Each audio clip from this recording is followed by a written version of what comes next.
Bom, hoje, boa noite, estamos aqui na Sociedade de Estudos Espíritas Francisco de Assis, mais uma vez para o estudo do Evangelho segundo o Espiritismo, do capítulo 8, Bem-aventurados os que têm puro coração, pecados por pensamentos, adultério, itens 5, 6 e 7. Estamos aqui com a nossa irmã e amiga do coração, Rose Figueiredo. Seja com a palavra, minha querida. Boa noite a todos, mais uma vez reunidos para refletirmos sobre mais uma passagem importantíssima do Evangelho. E hoje, como disse a nossa amiga Denise, estamos aqui no capítulo 8, que trata de bem-aventurados que têm puro o coração, né? Item 5, pecado por pensamentos, adultério. E é muito interessante quando nós começamos a fazer esse estudo sobre a questão do adultério, né? Nós vamos encontrar aqui no capítulo 1 do Evangelho segundo o Espiritismo, quando os amigos espirituais vêm trazer para a gente os 10 mandamentos, né? Nós vamos ter aqui o 6º mandamento: não cometais adultério. Está lá no Evangelho segundo o Espiritismo, capítulo 1. Eu não vim destruir a lei.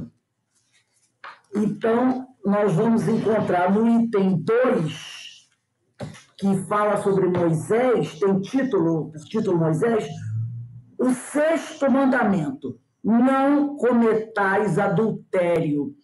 E esse 6º mandamento, ele é muito confundido com 9. Não desejeis a mulher do vosso próximo. Muitas pessoas acreditam que o 6º mandamento está se referindo exclusivamente ao tema do 9º mandamento: não desejeis a mulher do vosso próximo. E nós vamos perceber aqui que não é apenas isso. Ou poderíamos dizer, nem é sobre isso. Porque se o 6º mandamento estiver falando sobre isso, por que colocaria-se o 9º? Porque naquela época ninguém falava em não desejar o marido do próximo, que a mulher que usasse alguma coisa assim era apedrejada, né? Então, o não cometais adultério e o 9º são bem diferentes, como nós vamos ver. Mas algumas pessoas veem esse 6º apenas nessa questão da traição no relacionamento. E a gente vai ver aqui que não é bem assim. Então, ele começa aqui. Ele já começa explicando: pecado por pensamentos, adultério. Então, ele mostra 2 situações. E assim diz o item 5. Aprendestes que foi dito aos antigos: não cometereis adultério. E interessante, né? Como nós vimos aqui, o 6º mandamento, não cometereis adultério, ele fala assim e ele coloca um ponto final, né? Amiga, eu estou perdida porque eu entrei agora, que eu estava dando atenção. Me diz aí, por favor, o capítulo que eu perdi. Nós estamos no capítulo 8, item 5. Capítulo 8 do Evangelho segundo o Espiritismo, item 5. Pecado por pensamentos, adultério. Tá, obrigado. Obrigada. Nada. Eles aqui: não cometais adultério. Ponto. É o problema do ponto final. Como ele diz também no 5, não mateis, ponto. E o 7, não roubeis, ponto. Não deixando que o nosso pensamento divague. É ponto. É aquilo. Não tem vírgula, é o ponto. Então, continuando o nosso estudo. Ele diz aqui, aprendeste que foi dito aos antigos, não cometereis adultério. Ponto. Eu, porém, vos digo que aquele que houver olhado uma mulher com mau desejo para com ela, já em seu coração, cometeu adultério com ela. Então, ele coloca a questão do pensamento. Não é preciso a prática do ato de estar fisicamente com o outro ou com a outra. Não é preciso. Basta que o nosso pensamento seja um pensamento equivocado e nós já teremos cometido um adultério. Está lá em Mateus, capítulo 5, versículos 27 e 28. E o item 6 começa assim. A palavra adultério não deve absolutamente ser entendida aqui no sentido exclusivo da acepção que lhe é própria, porém no sentido mais geral. Então, ele está dizendo aqui, não fiquem presos apenas a essa ideia do relacionamento equivocado. Essa palavra adultério, ela tem um sentido muito mais geral. E aqui nós vamos perceber isso. Muitas vezes, Jesus a empregou por extensão para designar o mal, o pecado. Todo e qualquer pensamento mau, como, por exemplo, nesta passagem, qualquer pensamento equivocado que nós tivermos, tá? Já pode ser considerado um adultério. Ele diz, ele usou esse termo para designar o mal, o pecado. Todo e qualquer pensamento mau. Todo e qualquer pensamento mau. Como, por exemplo, nesta passagem. Olha o trecho do Evangelho. Porquanto se alguém se envergonhar de mim e das minhas palavras, quer dizer, dos meus ensinamentos, dentre esta raça adúltera e pecadora, o Filho do Homem também se envergonhará dele, quando vier acompanhado dos santos anjos na glória de seu Pai. Marcos, capítulo 8, versículo 38.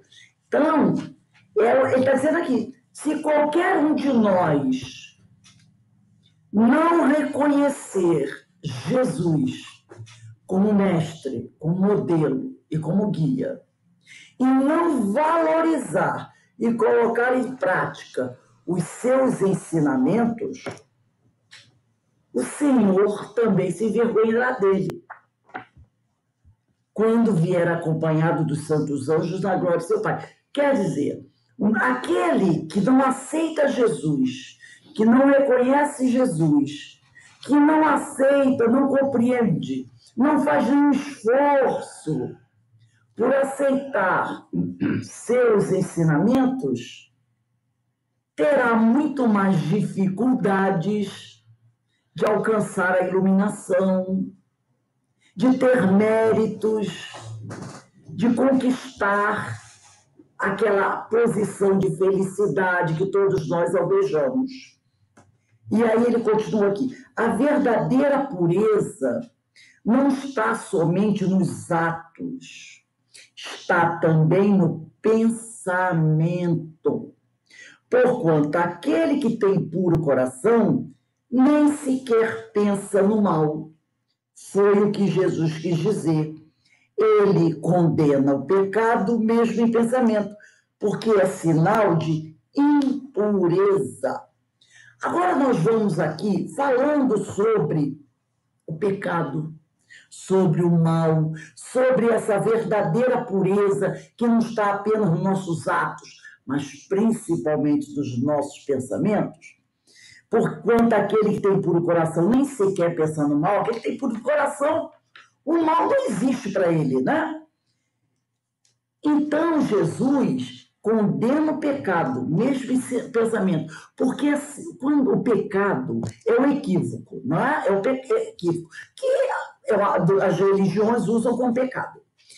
Qual é o problema do pecado, do equívoco, do erro? Vamos usar a palavra pecado, mas a gente sabe o que significa a palavra pecado.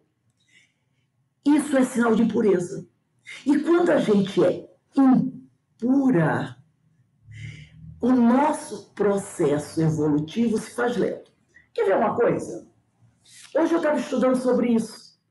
E tem muito a ver sobre o que nós estamos falando. Normalmente, uma das grandes dúvidas que a religião traz para muitas pessoas que não sabem diferenciar uma coisa da outra é: vocês sabem a diferença entre ressurreição e reencarnação? Muitas pessoas, a própria Bíblia e as religiões tradicionais explicam que a ressurreição é quando a pessoa morre, mas ela ressurge dos mortos em corpo e espírito, não é? Não é assim que a religião ensinou? Que Jesus, no domingo ao terceiro dia, ressuscitou, subiu aos céus com seu corpo. Eu pergunto a vocês, ressurreição existe? Existe. A ressurreição existe. Só que nós interpretamos a ressurreição de forma equivocada. Porque algumas religiões apresentam a ressurreição de forma equivocada. Os hebreus, assim como os judeus, todo aquele povo, eles acreditavam na reencarnação. Eles acreditavam. Mas foi dado a isso uma vestimenta totalmente diferente. E eu, lá fazendo minhas pesquisas, encontrei o seguinte: o que é a ressurreição? É a libertação do espírito da matéria, isto é, do corpo imortal. Quando o homem, o ser humano, desencarna, quando ele morre, o espírito, ele ressurge. Ele tem a sua ressurreição em corpo, com seu corpo. Qual é o corpo do espírito? É o perispírito, não é? Então, quando um homem morre, ele ressurge dos mortos com o seu corpo. O corpo material fica na terra, mas o corpo material não é o corpo do espírito. O corpo do espírito é o perispírito. Então, todos nós ressuscitamos do mundo dos mortos. Por que quem é que morre? Existe morte? Existe. Porque às vezes a pessoa diz, o espírito diz assim, morte não existe. Morte existe sim. A morte do corpo físico. Mas o corpo físico não é o corpo do espírito mortal. É um corpo que o espírito possui enquanto está na Terra. É temporário. Porque o corpo verdadeiro do espírito, ele não vai desaparecer. O corpo do espírito está lá na questão 54 e 55 do Livro dos Médiuns. O espírito está sempre acompanhado do seu perispírito. Então, o corpo do espírito é o perispírito. Então, quando nós morremos, nós vamos ressuscitar de entre os mortos com o nosso corpo. E vamos para o plano espiritual. Maravilha. Só que e lá vamos viver várias existências. Mas, como nós vivemos no pecado, nós precisamos renascer novamente. Precisamos reencarnar para morrer. Nós reencarnamos para morrer. Paulo ensinou-nos que existe a morte Sabe por que existe a morte? Porque existe o pecado. Quando disse que o salário do pecado é a morte. Enquanto nós pecarmos, nós vamos morrer.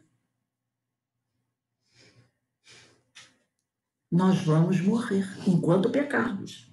Se o espírito, pois, renasce, reencarna, é porque ainda não se libertou do pecado.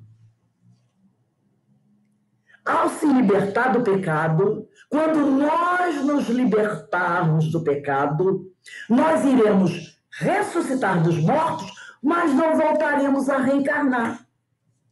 A não ser por nossa livre e espontânea vontade, com o objetivo de fazer alguma coisa boa para a humanidade. Como foi no caso de Jesus. Jesus, ele não reencarnou, ele encarnou. E como é da lei divina, que todo espírito que encarna ou reencarna na Terra tem que ter um corpo para morrer, Jesus também teve que vestir um corpo que morreu.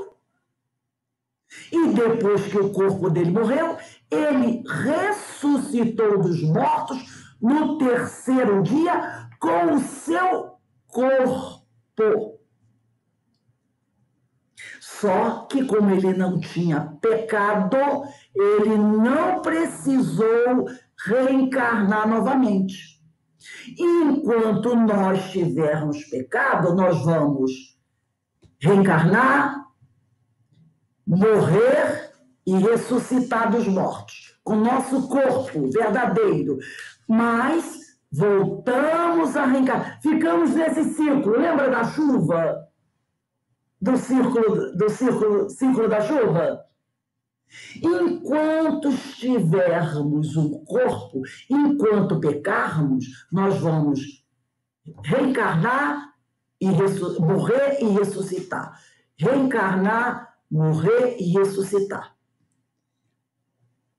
O próprio Jesus ensinou, e eu já até disse isso no estudo anterior, que a carne para nada serve e que o que importa é o espírito que vivifica.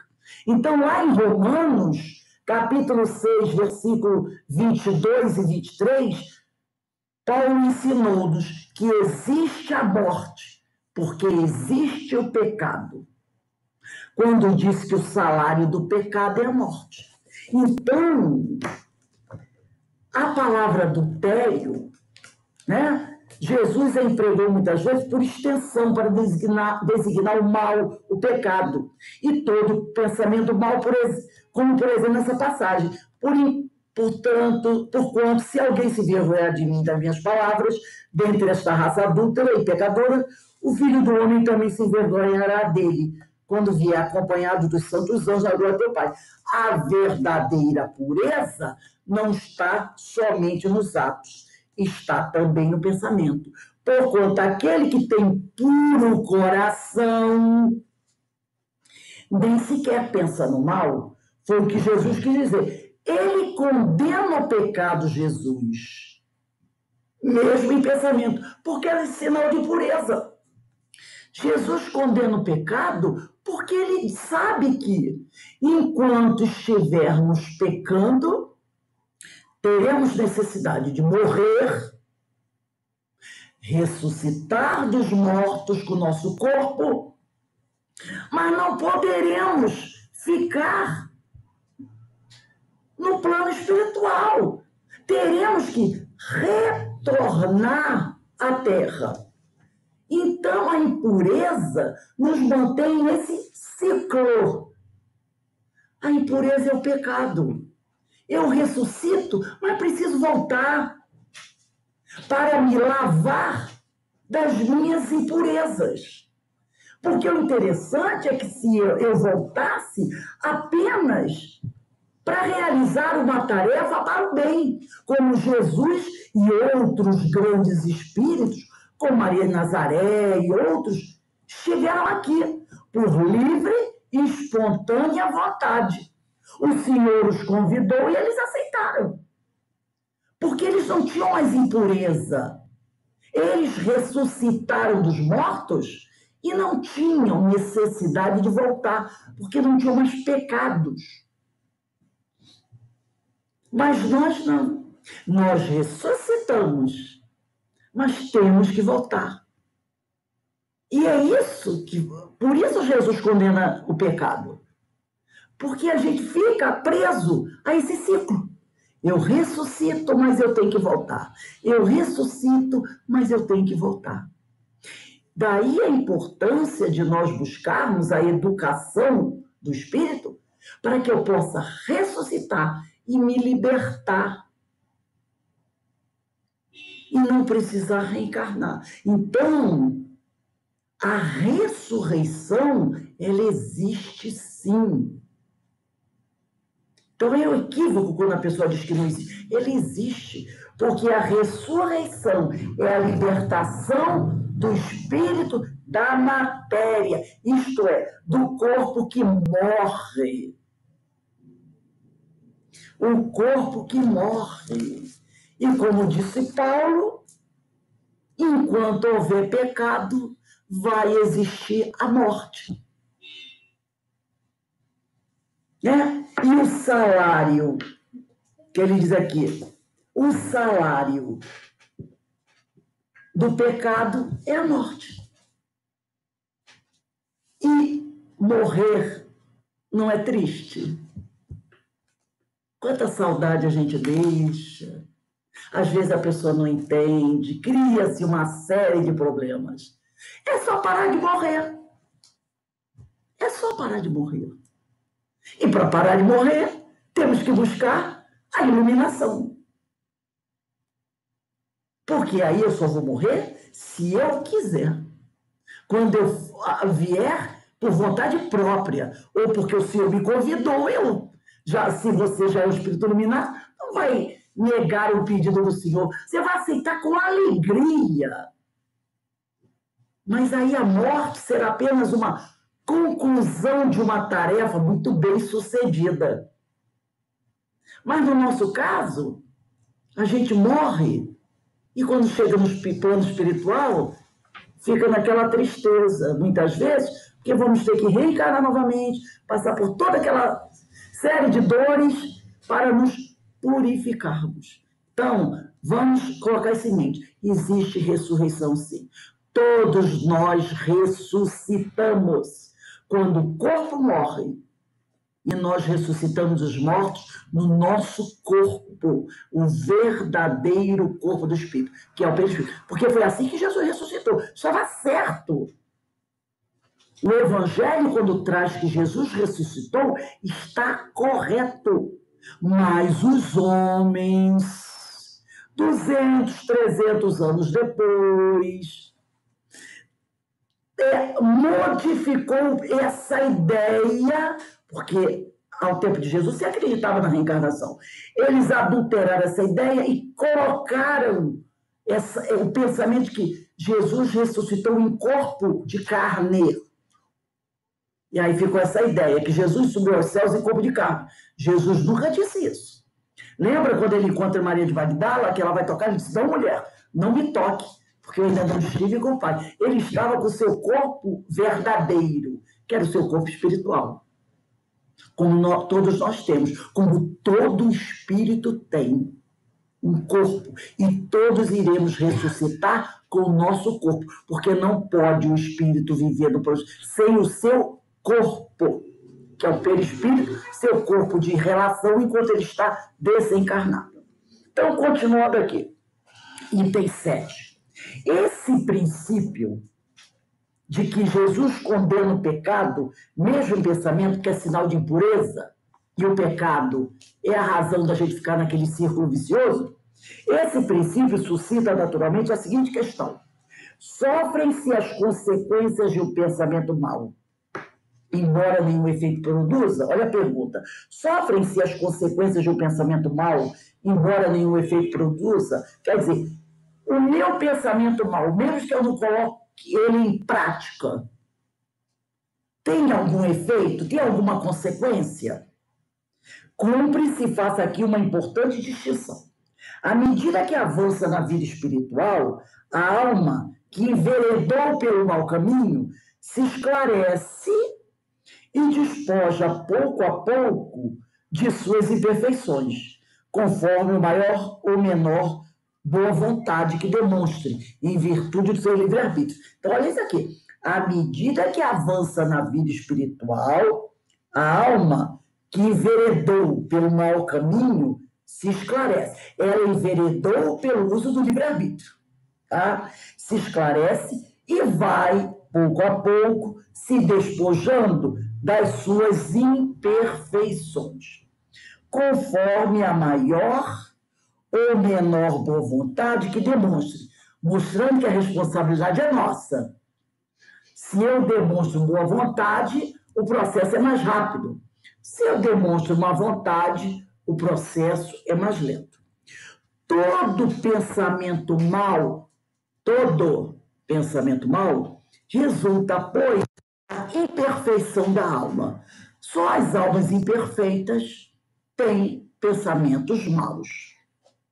Mas, de acordo com o desejo que alimenta de depurar-se, mesmo esse mau pensamento se lhe torna uma ocasião de adiantar-se, porque o repele com energia. Então, se ele está determinado em crescer e evoluir, mesmo tendo um pensamento mau, se ele consegue resistir a esse pensamento, já é sinal de que ele está melhorando, porque ele está conseguindo reter aquilo, não deixando que aquilo venha à frente. Porque enquanto nós estamos aqui no planeta Terra, num planeta de provas e expiações, é sinal de que nós ainda estamos na caminhada. Temos várias dificuldades. Então, toda vez que o pensamento mau nos assalta, se nós conseguirmos detê-lo, isso já é uma prova de que estamos avançando, né? É indício de esforço por apagar uma mancha. Não cederá se se apresentar oportunidade de satisfazer ao mau desejo. Depois que haja resistido, sentir-se-á mais forte e contente com a sua vitória. Nós ficamos felizes quando percebemos que estamos enfrentando com galhardia as dificuldades, porque elas vão aparecer. Não podemos acreditar que vamos passar uma vida, não é porque eu estou estudando a doutrina, não é porque eu estou ali sempre fazendo as minhas orações, que as tentações, as dificuldades, os obstáculos não vão aparecer na minha porta ou se apresentar no meio do caminho. Até porque o bom aluno, ou todo aluno que está na escola, precisa de vez em quando ser avaliado. E qual é a melhor avaliação do que uma dificuldade que se apresenta na nossa vida? A forma com que nós enfrentamos essa dificuldade vai mostrar se nós estamos indo bem ou não. Se estamos indo bem, opa, parabéns, vamos nos dar os parabéns. E vamos perseverar naquele caminho.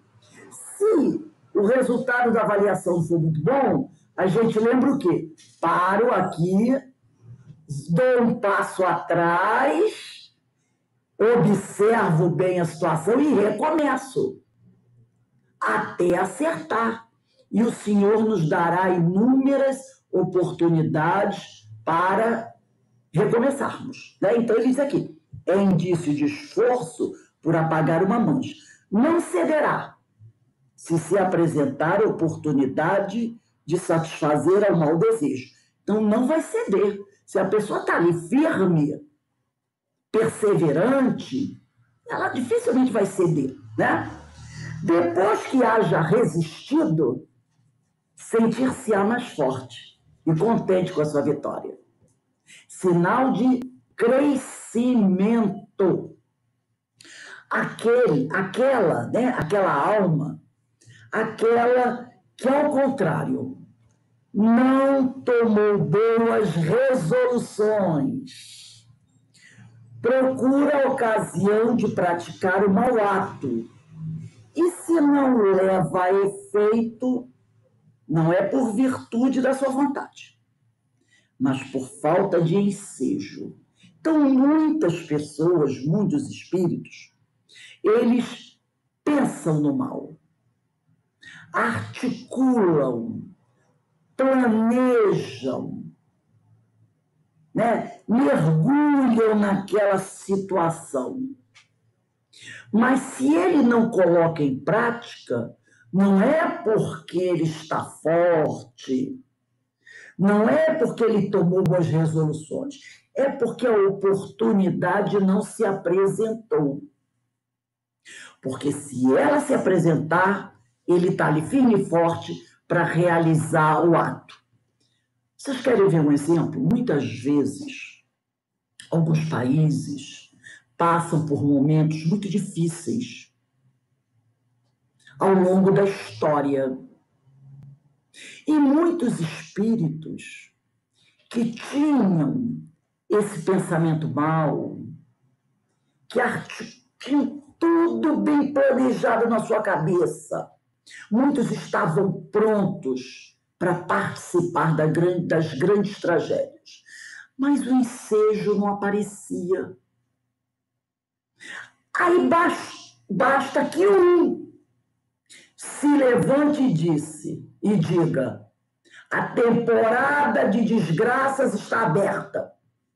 Aqueles que tinham tudo isso articulado, mas não tinham coragem de ser esse que levanta a mão, aí se apresentam e começam a engrossar aquele cordão de infelizes. Um desmata, o outro esfola. Quantas histórias assim, ao longo da história e da humanidade, nós não percebemos? Basta um dizer: eu comando, e aí começam a se levantar aquele grupo que vão segui-lo nessa trajetória terrível.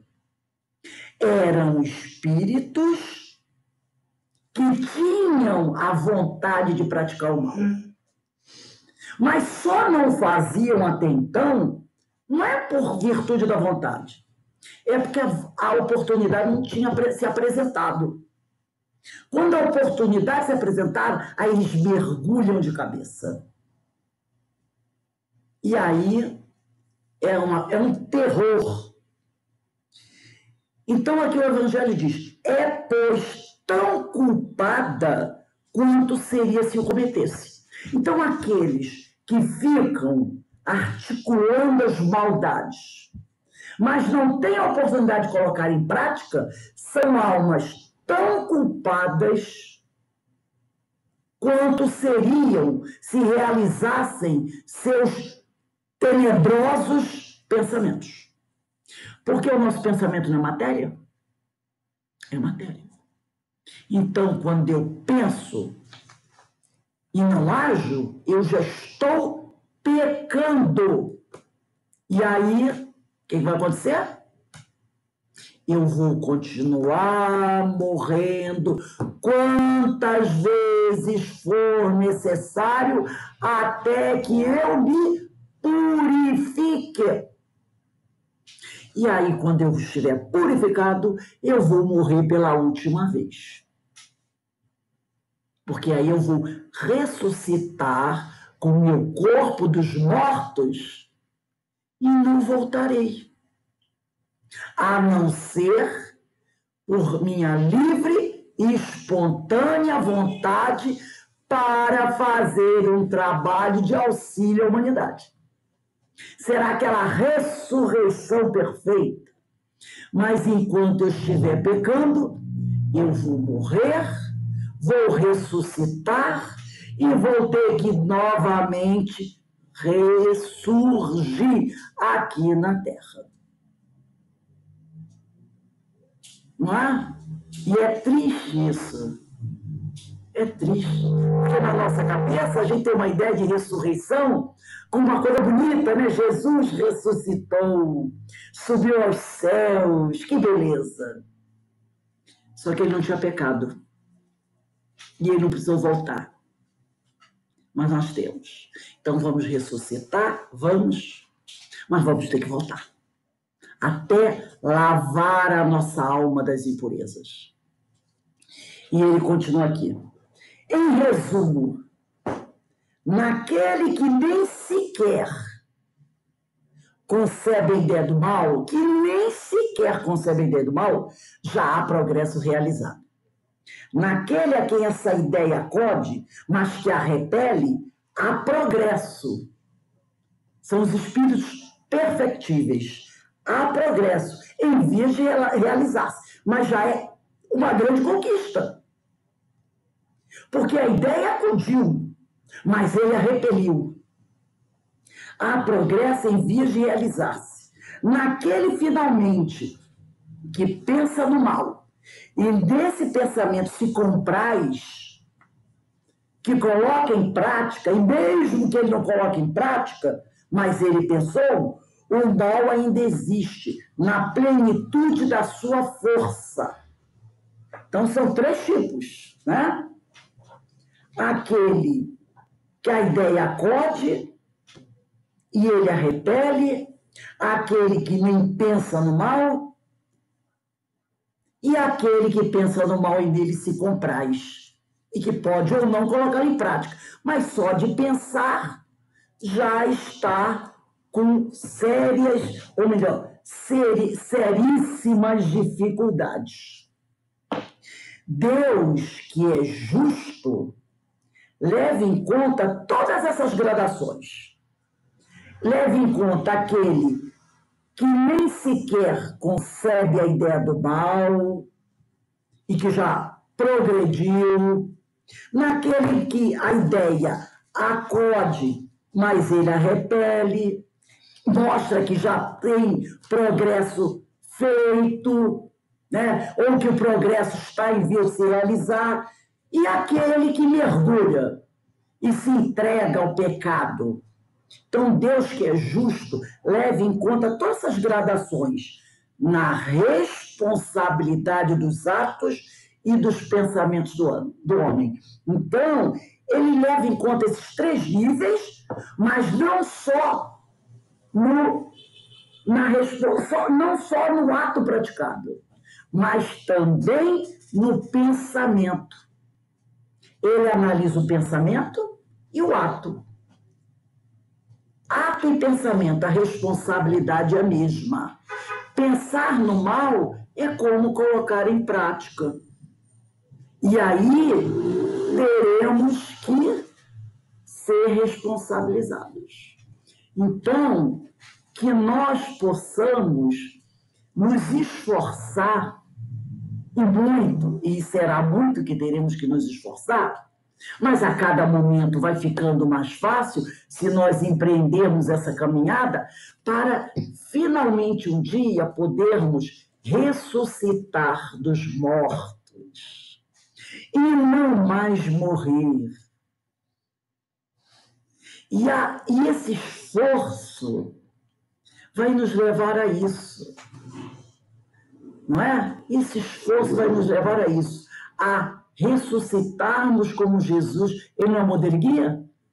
Então vamos seguir o exemplo dele, que ressuscitou dos mortos com o seu corpo e subiu aos céus.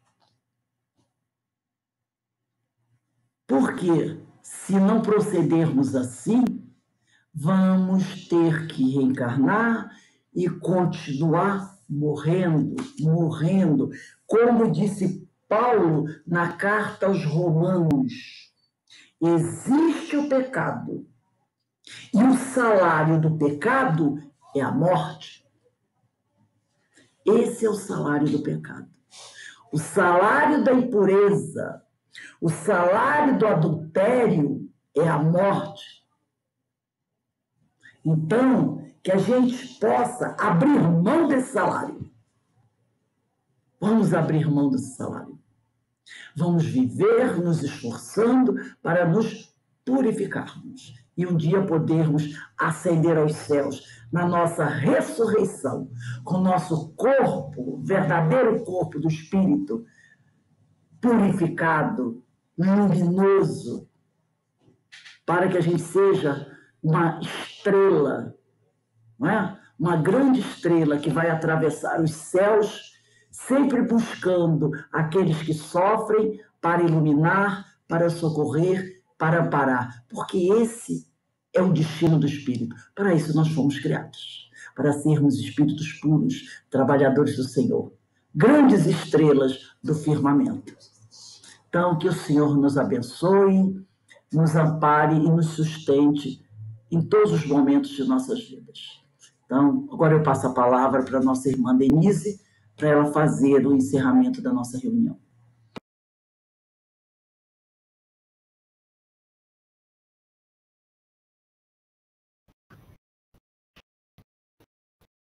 Obrigada, José, pelo estudo.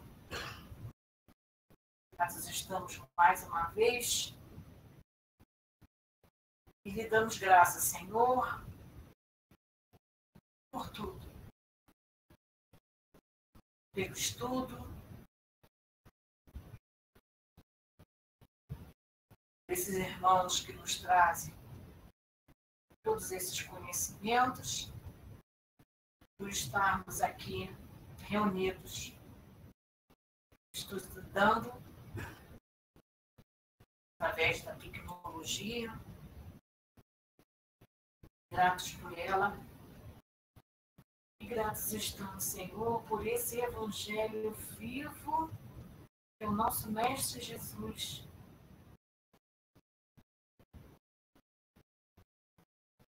Que nos ampara, protege, nos direciona até ti, Senhor.